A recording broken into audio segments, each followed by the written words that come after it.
So for our next presenter, he's excited.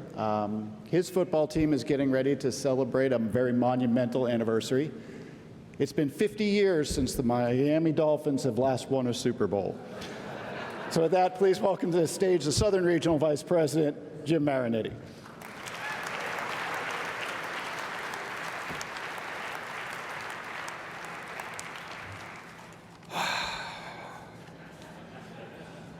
I am a Pittsburgh Steelers fan. Let's get it right. Oh yeah, CFS is back. I am so excited about this. I remember a time coming to CFS and it was 40 people in a room. There was no exhibit hall. It was just beginning. An organization propping up its profession, wanting to recognize the people that protect the skies, to bring together various entities from around the world to improve what we do for a living. And look what it's become. Not even a pandemic is going to stop us. And as my previous executive board brothers have stated, I want to say thank you for everything, for persevering since 2019, the last time we were here in this room together. It means so much that we stay the course.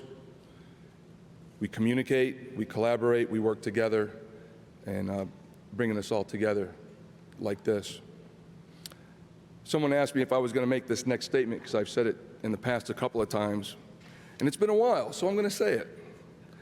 Air traffic controllers make the extraordinary look mundane. And by some of just what you've seen earlier this evening, it proves a point, because most of the recipients have come up and said, that's just a Tuesday at my facility. That's what we do. If it wasn't me, it would have been the next person. So it was a beautiful April day. Memphis Center member David Kunzman was training Artur Mularczyk on what appeared to be a routine traffic day. The sector they were working covers many military operating areas, MOAs. The MOA frequencies, 8 in total, are continuously monitored by Memphis Center controllers.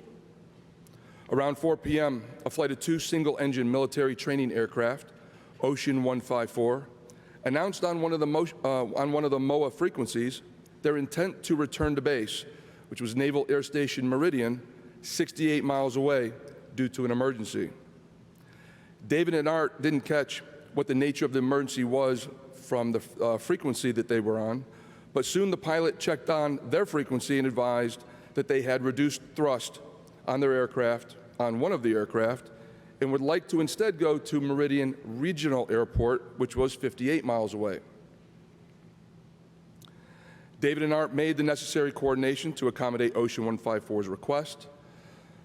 Internal coordinations with other facilities, they had overlapping airspace issues they had to deal with, but all were done seamlessly. Shortly thereafter, the pilot stated that he didn't think he could make it to Meridian Regional, and asked about proceeding to Laurel Airport, which was 23 miles away. This was an old Army airfield and is an uncontrolled airport. David and Art provided the airport information and eventually switched the aircraft to the Unicom frequency. In the meantime, Art was also coordinating with another aircraft on the frequency to monitor the Unicom frequency at Laurel to ensure that Ocean 154 checked on and was able to relay any pertinent information. After a few minutes, the wingman then continued his flight and returned to base, following a relay from the aircraft that Ocean 154 had landed safely. These controllers exemplified teamwork, professionalism, as instructor and trainee working together to assist this pilot in distress. Let's listen to what happened. Please play the video. Center, Ocean 154. Ocean 154, go ahead. Ocean 154, I'm currently 68 miles off Major Macadam, emergency aircraft at 11,000 feet. Ocean 154, roger, say intention. I'm proceeding to Key Field for precautionary straight-in. Ocean 155, roger, cleared key recovery, and is there anything you need standing by for you? Not at this time. Probably have passengers on station. Ocean 154, roger. And that's it for now. And Ocean 154, is the aircraft 2 going to continue on? Say that again, Ocean 151. And Ocean 154, are both aircraft going to go to Meridian Key Field? Yes, sir. Okay, thank you. And Ocean 154, just so I can pass it along to Meridian Approach, what type of emergency was it again? Emergency. I have reduced thrust on my aircraft. And I'm sorry, Ocean 154, that came in broken. Can you say again, please? It is an engine emergency. I have reduced thrust on my aircraft. Okay, thank you. Memphis Center, we moved up to 13.5. I'm sorry, multiple aircraft calling. Standby, Ocean 154, go ahead. I don't know if I'm going to make Meridian. Is Laurel Field closer to me at this time? Yes, it is currently 2-3 miles. Give me a vector for Laurel Field, please. Ocean 154, turn 20 degrees right. 151 to turn. And Ocean 154, flight heading 140. 140. When you have time, give me the tower frequency. Ocean 154, no tower there. Unicom is 12305. Copy that. Confirm that's a 5,500 foot runway. And affirmative, that's what it says. And runway orientation. Runway orientation is 1331. 1331. What are the current winds? Standby. 290 at 15 gust 21. 10 miles and clear. Copy. And if you could give me the lat long of that when you have time. And I'm sorry, Ocean 154, say again. Looking for the lat long coordinates at this time. 3141 north, 8910 west. All right, Center. I got the west 8910. I need the north. 3141 north. Thank you. 124 Montgomery. Ocean 154, just to maintain 3000 and cleared for whatever approach you, or cleared for whatever approach you need to lower. Ocean 154, single fighter. Ocean 154, Montgomery. number 610 Hotel Mike, contact Houston Center 126.8. 26.8, Hotel Mike, 930 area, we're looking for lower. All right, aircraft, I have an emergency going on. Stand by, I'll call you. No 12 Echo Charlie, Memphis Center, Roger. Descend and maintain 1000, Jackson altimeter 29905. 11,299.5. And number 7751 Papa, do you think you could do something for me? 51 Papa, say again. Number 51 Papa, can you go over to Unicom for me and just see if an aircraft's calling down yet? 21824 Montgomery. Go ahead. All right, they shouldn't be down yet. The frequency is 123.05, and can you see if they made it over? And what's their call sign? That's 751 Papa. Just monitor 2305. I don't want to bug the pilot, but if you hear them call down on the landed safe, if you could just relay that to us, I'd appreciate it. But just monitor it. If anything significant, either way, just give us a heads up on this frequency, please. Will do, 51 Papa. And the call sign was Ocean 154, but again, they're just turned on a base to a final. I don't want to bug them with anything else right now. Just monitor. And number 7751 Papa, Memphis. Go ahead, Papa. You could disregard the need to notify the aircraft is landed safely. Thank you.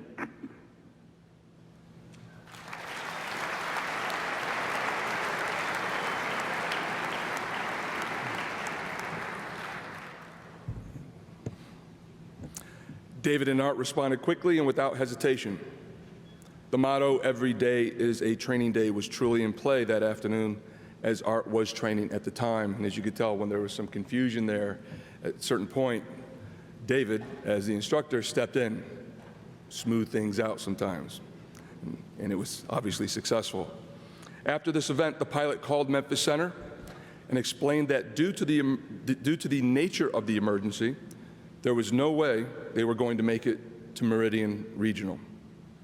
He believed that if it were not for David and Art being prepared with the necessary information needed to land at Laurel Airport in such a short amount of time, he would have had to eject.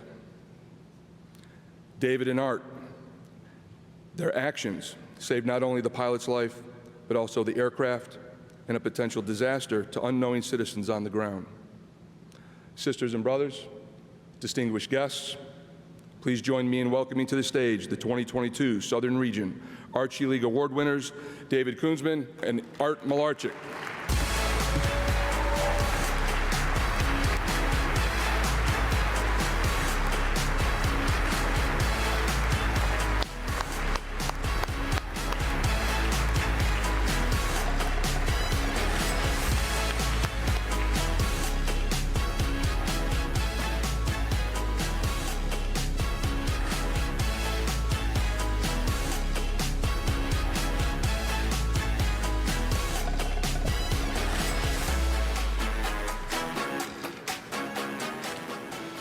So I thought the Latin long was funny because I can't tell you how many people in our area could pull up Latin long that quickly when a pilot asks for it. So for those of you who went to the academy for en route, that's Jackson Lowe and Kewanee next door. And I remember when I was at the academy, I was like, honey, this is so busy, so crazy. Real life can't be this bad. Jackson Lowe is nuts. Kewanee's hooked up with it. We're always combined up, and it is just chaos day in, day out. The military's always flying. We've got just MOA's taking up most of our airspace, military flying every single day. We work hard. 2 days after this incident, I was doing my ELMs like any respectable controller should be doing on their break. And the OM walked by and he called me. He said, hey, the pilot from the emergency called. He wanted to thank you guys. I said, which emergency? Art and I had 2 that day. Later in the day, we had a commercial flight. They had to do a medical in the Jackson. Passenger had a seizure. So emergencies are somewhat common in ATC. Most are uneventful. Most of the time, we never hear more of the story and never hear anything else. So I was really interested to hear from an actual pilot and how this all worked out. I called back the pilot later that morning. It was Mike Chotaboy McLaughlin. We talked for a little bit. He's been flying for something about 20 years, mentioned that this was one of the scariest things that ever happened to him. A fighter pilot actually admitted to me that he was scared. I didn't know that was possible. He flew the flight the next day in the simulator, said he would have lost the airplane 25 miles from Meridian had he continued. In the back of my mind, I always just assumed that they could eject. It was an option, but he explained to me that they couldn't do that, not even over remote parts of Mississippi due to the chance of loss on the ground. It really brought perspective for myself for this emergency, what was significant but somewhat routine event for Art and I. It was one of the most significant events in this pilot's life. It gives me a great sense of pride for both the work that Art and I did that day, but more importantly, it's the work that all of us do every single day in this industry. It's events like this, it's CFS, it's our culture of safety. It's every day is a training day. It's a decades of hard work from the men and women, brothers and sisters who worked before us. So thank you, NACA, for continuing to hold the FAA accountable for our safety culture. Thank you for representing the individual when it's easy to feel lost and like we don't have a voice. Thank you for our families at home that let us just show up to work every day and make these differences. Thank you to my wife, Ashley. She manages the chaos of my schedule, overtime, holdovers, soccer, holidays with the kids, everything else so I can work the job I love. Thank you for Neil Caputo. He's put in, I think, 12 years as our president of Memphis Center. Neil's going to stay with us, but he's stepping down as president this year. He's got very big shoes to fill. And if anybody's an accountant in the building, if you can let me know, a T-45 Goshawk costs about $17 million. If that's tax deductible for saving one, I'd like to know about it. Thank you all.